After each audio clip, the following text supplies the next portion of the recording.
Zee 24 तास एक पाऊल पुढे।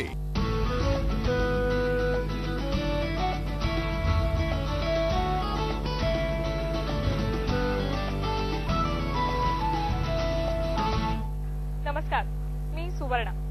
घर स्वप्नांचं या आमच्या विशेष कार्यक्रमात आपलं सगळ्यांचं स्वागत। वारली पेंटिंगनं तुमच्या घराची सजावट कशी करता येईल हे आज आपण जाणून घेणार आहोत। त्याशिवाय फेरफटका मारणार आहोत प्रॉपर्टी विश्वात आणि जाणून घेणार आहोत वास्तुशास्त्राबद्दल। ग्रीटिंग्स, लॅम्प आणि कपड्यांवर वारली पेंटिंग आपण नेहमीच पाहिलेली आहे, पण याच वारली पेंटिंगनी तुमच्या घराची सुद्धा सजावट करता येऊ शकते। कशी करता येईल वारली पेंटिंगनी तुमच्या घराची सजावट हे जाणून घेऊयात।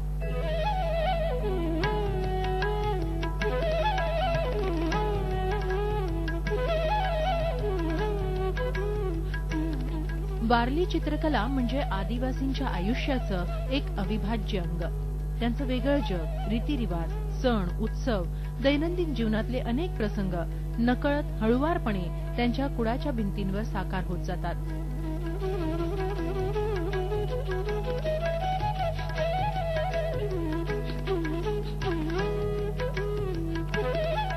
गावात एखादं लग्न ठरलं की पंचक्रोशीतले लहान मोठे स्त्री पुरुष चित्रकार उत्स्फूर्त भावनेनं जमा होतात। मोठ्या उत्साहानं सारी घरं रंगवून टाकतात।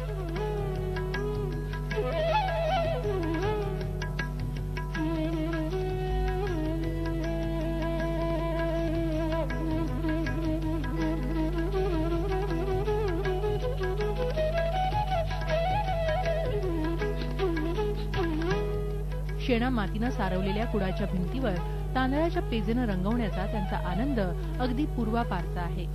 त्यात त्यांचं नृत्य, लग्न, वरात आहे, नारळाची ताडीची झाडं आहेत, शेतं आहेत।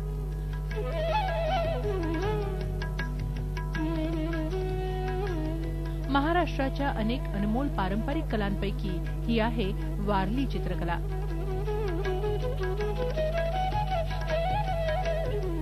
त्रिकोण, चौकोन, वर्तुळ, रेषा यांनी मिळून वारली कला साकारली जाते।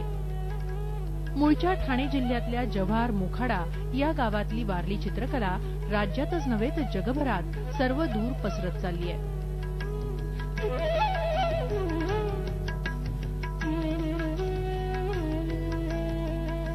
वारली चित्रकलेतल्या बेसिक कन्सेप्ट लक्षात घेतल्या तर या कलेतून सहजतेनं घरी बसल्या बसल्या घरातल्या वस्तूंना सजवता येतं। हीच कला सहजतेनं सर्वसामान्यांपर्यंत पोहोचावी म्हणून मुंबईतल्या बाया डिझाईन इथं वारली पेंटिंगची कार्यशाळा आयोजित करण्यात आली होती। त्याला कलेच्या दर्दींचा प्रतिसादही तितकाच उत्तम मिळाला।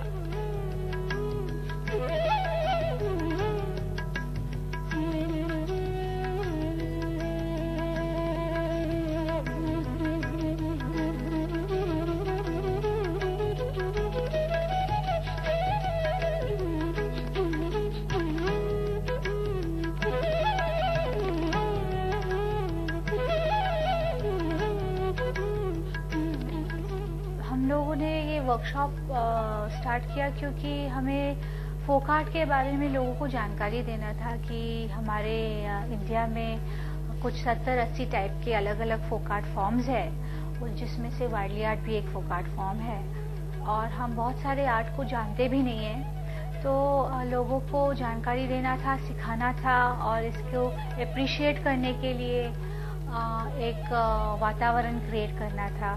तो इसलिए हमने ये वर्कशॉप इनिशिएट किया है।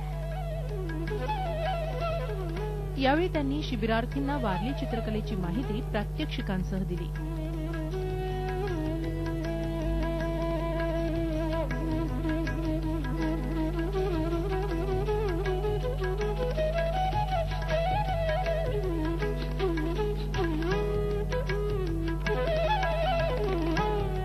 पहले सिर्फ इतना ही पता था कि वारली प्रिंट होती है, उसमें ज्योमेट्रिकल प्रिंट होती है, वैसे ही पता था। यहाँ आकर पता चला कि कैसे ड्रॉ होता है और कैसे इसका मीनिंग क्या रहता है। वो लोग फेस्टिवल के हिसाब से अपना प्रिंट बनाते हैं और अपने वॉल पर करते थे। तो अभी वो कपड़े पर और उस पर उड़ने लगा है। वारली प्रिंट में कैसे बनाते वो सिखाया, ट्रायंगल करके।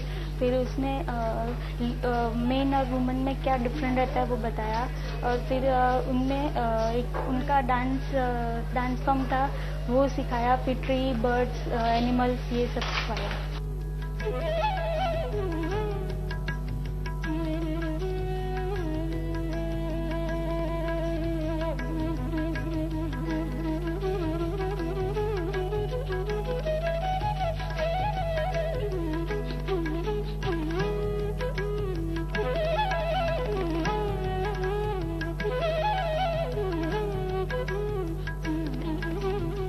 त्रिकोण, चौकोन, वर्तुळ, रेषा आणि बिंदू अशा साध्या भूमितीय आकृत्यांचा वापर करून आकर्षक पद्धतीनं आदिवासींच्या जीवनशैलींची चित्र रेखाटता येतात। तसंच कार्डशीट पेपर, कापड, भांडी अशा विविध वस्तूंवर वारली चित्रकला काढून वस्तूंना आणखी सजवता येतं हे प्रात्यक्षिकांतून दाखवण्यात आलं।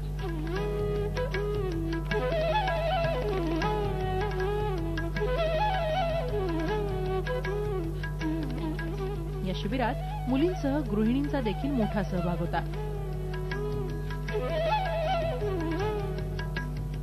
वस्तूंना सुंदर बनवणारी कला म्हणजे वारली चित्रकला।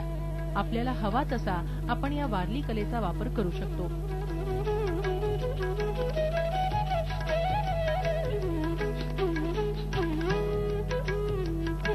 त्याच्या सहज सुंदर रचनांमुळे सध्या घर सजवण्यासाठी वारली कलेचा ट्रेंड वाढलाय। घरातल्या भिंती, पडदे, लॅम्प, चादरी अशा बऱ्याच रोजच्या वापराच्या वस्तूही शोभिवंत करण्यात मदत होते।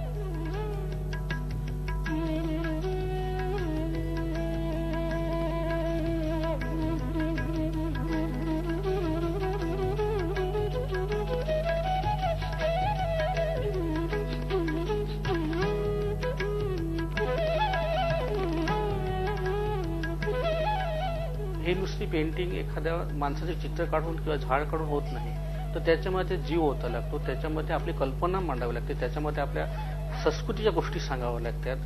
ह्या सगळ्या गोष्टी त्यात मांडल्या तर एक चित्ररूपाने त्याचं काहीतरी चीज होते आणि ते काहीतरी दिसण्याला सुबक, सुंदर, आकर्षक वाटतं। ही पेंटिंग घरं सजवण्यासाठी विविध वस्तूवर देखील केली जाते, जसं की काही फर्निचर्स आहेत त्या फर्निचरवर पेंटिंग करतोय, काही ठिकाणी पडदे आहेत त्याच्यावर पेंटिंग केली जाते। झी 24 तास, एक पाऊल पुढे।